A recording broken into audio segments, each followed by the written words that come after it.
The protection lists for all 30 NHL teams participating in the Seattle expansion draft on July 21st are officially out, and after giving them a one-over, I've came to the conclusion that Seattle is going to be a lot better than I thought they were going to be. There's a lot of interesting players that were left exposed, a lot of big-name players, a lot of very good players. There was definitely a lot more surprises than I anticipated, so that is going to be the focus of today's video. We're going to be going over the 10 most surprising players that were left exposed for the expansion draft, and of course, this is just my opinion. If there are any decisions teams made that really surprised you that I do not talk about in this video, be sure to let me know down below in the comment section. And if you haven't seen the protection lists yet from your favorite team or from any team in the league, I will leave a link to all 30 protection lists down below in the description. And one last thing, because I know I'm going to get this comment a lot under this video, my mock draft will either be uploaded tomorrow or the next day. It's going to be up before the expansion draft. Nonetheless, I just don't quite know how long it's going to take me to actually put it together and decide who I want to take. So with that all said, let's get into this.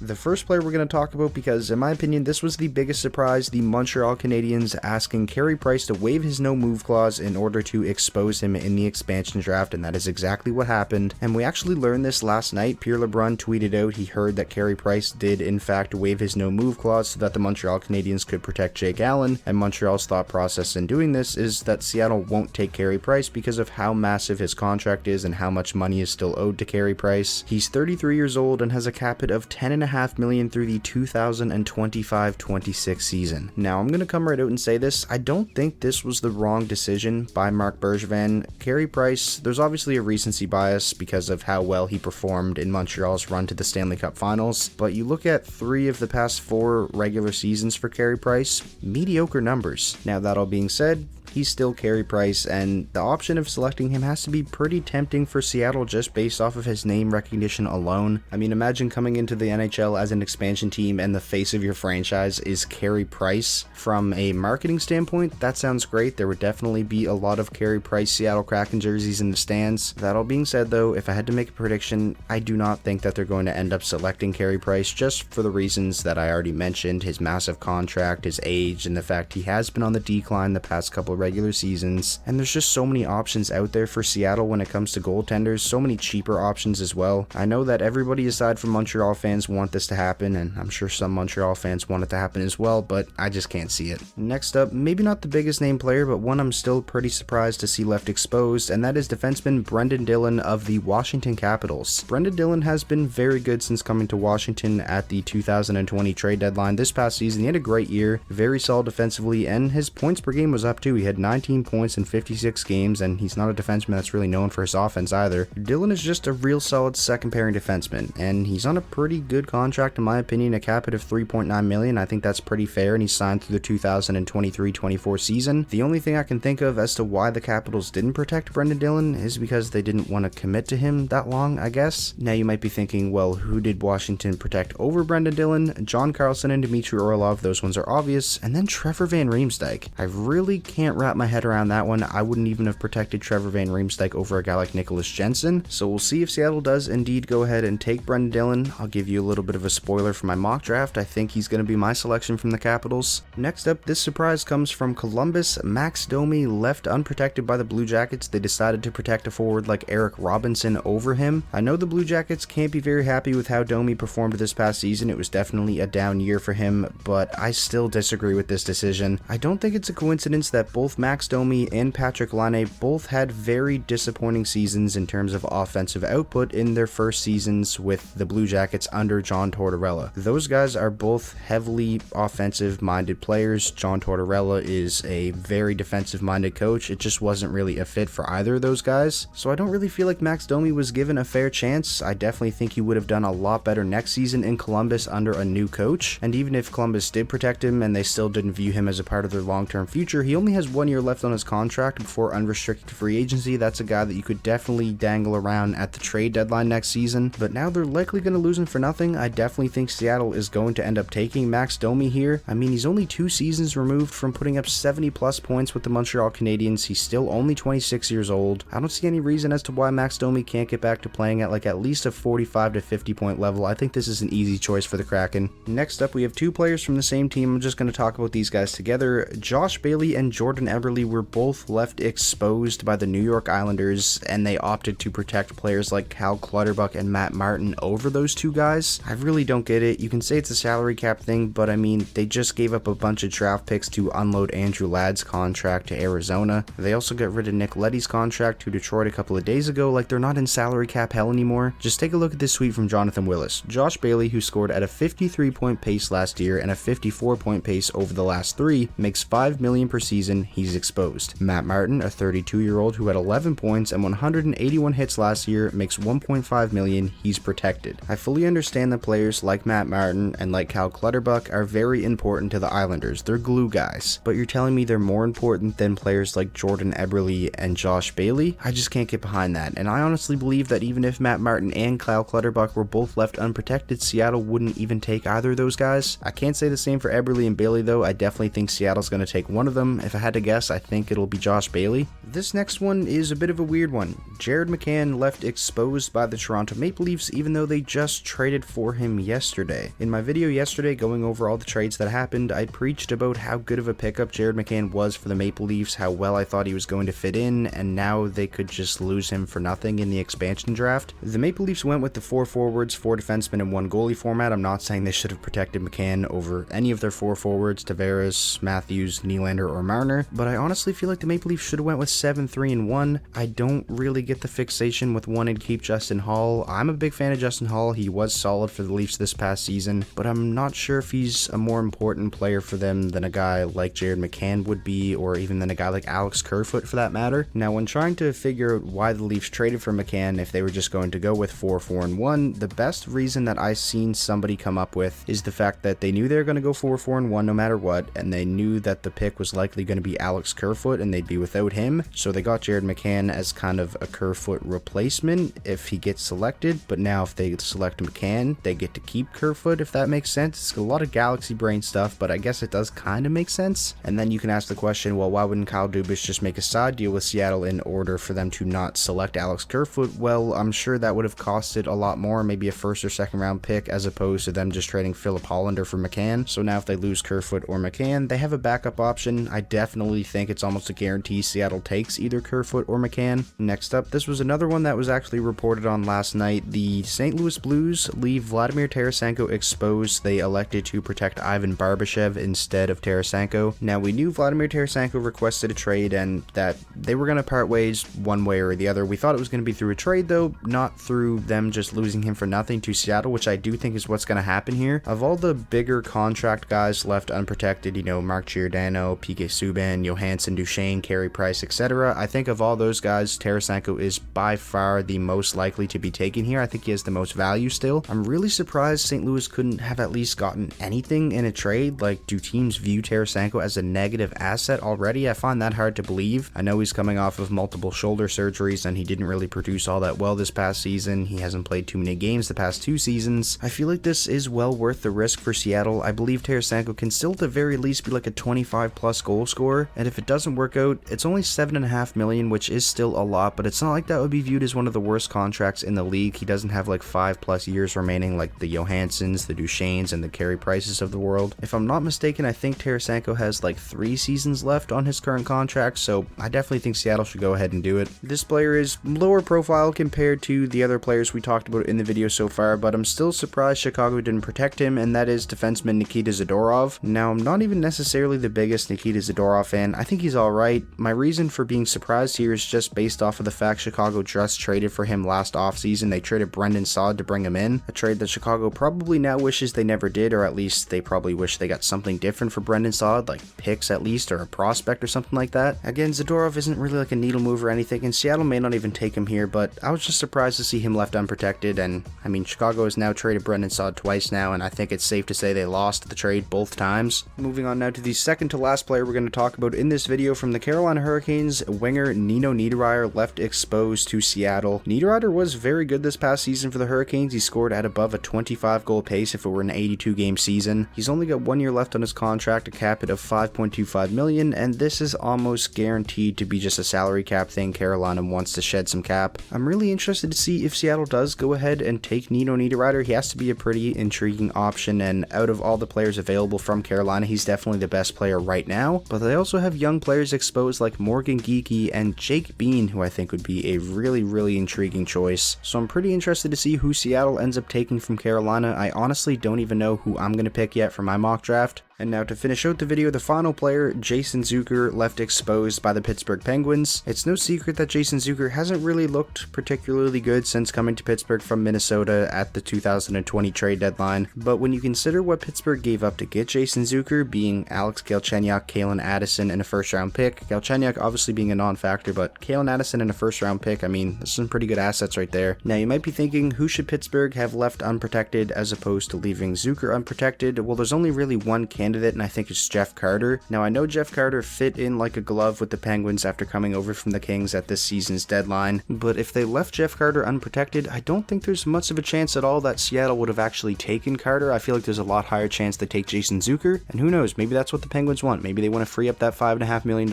in cap space. It'll be interesting to see who Seattle ends up taking for the Penguins. I honestly wouldn't rule out them going a cheaper route and taking a guy like Brendan Tanev. So that is going to do it for today's video. Those were, in my opinion, the 10 most surprising players left exposed in the 2021 Seattle Kraken expansion draft. Like I said at the start of the video, if there's any decisions that teams made that really surprised you that we did not talk about in this video, be sure to let me know down below in the comment section. And of all the players I did talk about in this video, how many of them do you think actually get taken by Seattle?